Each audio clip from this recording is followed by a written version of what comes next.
All right, let's talk about John Tyler. I mean, the name doesn't exactly ring a bell like Washington or Lincoln, right? But what if I told you this so-called accidental president made a move that was so bold, so completely controversial, that it literally redefined the power of the presidency for everyone who followed him? Yeah. Let's dig into the story of our 10th president and see how his wild term in office basically changed America forever. So think about it. What happens when a US president dies in office? Today, it's simple, right? We have a clear line of succession, we all know the deal. But back in 1841, this wasn't some classroom question. It actually happened. For the very first time, a sitting president died. And you know what? The Constitution was surprisingly vague about what was supposed to happen next. I mean, the entire nation was just holding its breath. And look, this wasn't just some political headache. This was a full-blown constitutional crisis.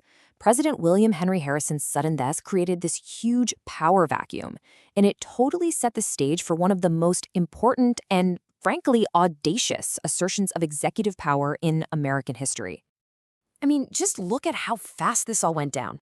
Harrison gets inaugurated on March 4th. Exactly 1 month later, to the day, he's dead. Just 2 days after that, his vice president, John Tyler, rolls into Washington, D.C., and he finds a country in total shock and a government that's just in chaos. So the big question on everyone's mind was, what exactly is John Tyler now? Is he just an acting president? A temporary guy keeping the seat warm? Or did he just become the actual president with all the power that comes with it? The Constitution wasn't clear, and believe me, the stakes were sky high. Was he just a caretaker, or was he the new commander-in-chief? Well, while everybody else was busy arguing and debating, Tyler just acted.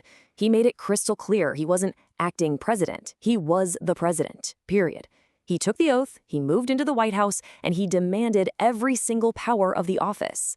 And that bold move, that created what we now call the Tyler precedent, the rule that's guided every single presidential succession ever since. It basically locked in the stability of the entire executive branch. Okay, so Tyler's power move was a big deal, but that was really just the beginning of the drama. See, his principles, the very ideas that made him so sure he was the real president, were about to put him on a direct collision course with his own political party. So here's the thing. Tyler was technically a Whig, but he really didn't agree with them on a lot of their core policies. And the big one, the absolute breaking point, was the Whig Party's plan to create a new national bank. Tyler was all about states' rights, and he saw this as a massive, unconstitutional power grab by the federal government. So when Congress passed a bill for the bank, boom, he vetoed it. And when they tried again with a new bill, boom, vetoed that one too. You can just imagine the political firestorm this caused. It was insane. In an act of protest that had never been seen before, his entire cabinet resigned on him. The whole group, all except for one guy, Secretary of State Daniel Webster.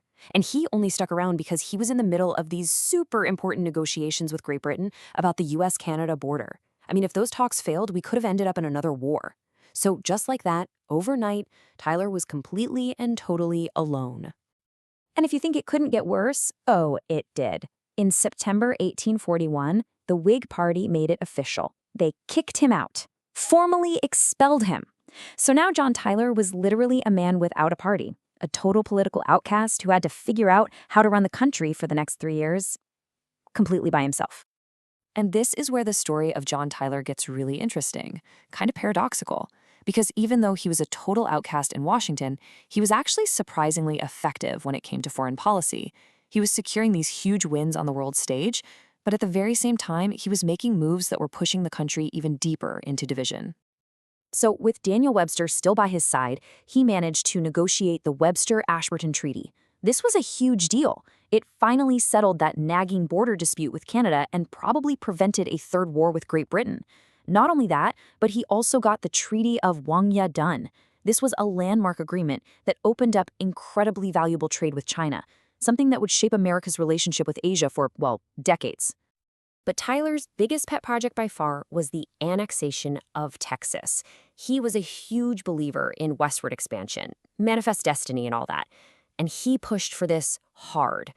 Now, Congress was still furious with him, so they blocked the treaty while he was in office. But the thing is, the groundwork he laid was so solid that Texas was officially annexed just a few days after he packed his bags and left the White House. Yeah, but this big win had a really dark side. See, annexing Texas meant bringing another massive slave state into the Union, and that just shattered the already fragile balance of power between the North and the South. It poured gasoline on the fire of the slavery debate and pushed the nation one giant, fateful step closer to the Civil War. So, how are we supposed to make sense of a guy like John Tyler? On one hand, his actions definitely made the presidency stronger, but on the other, they led to years of political chaos and deep, deep division. Let's try and break down this really complicated legacy. This really gets to the heart of the Tyler paradox, doesn't it? He absolutely strengthened the office of the president, no question. He set that vital precedent for succession, and he stuck to his guns on his beliefs. But that very same stubbornness is what led to all that political gridlock. And his big push for westward expansion, well, that just fueled the fire that would eventually tear the whole country apart. And just when you think you've got him figured out, there is one last truly shocking twist to his story. Decades after he left the White House, when the Civil War broke out, John Tyler, a former president of the United States, remember, sided with the Confederacy. He didn't just support them, he was actually elected to the Confederate House of Representatives. I mean, can you believe that? It forever branded him a traitor to the very union he once led. So we're left with this question. What is John Tyler's legacy? Is he the hero, the principled guy who defended the Constitution and saved the presidency from chaos? Or is he the villain, the stubborn leader whose actions pushed the country faster down the road to civil war? You know, maybe the real answer is he's both. And it's in that complicated, messy reality that we find a really important lesson about power and about the long, long shadow that just one presidency can cast.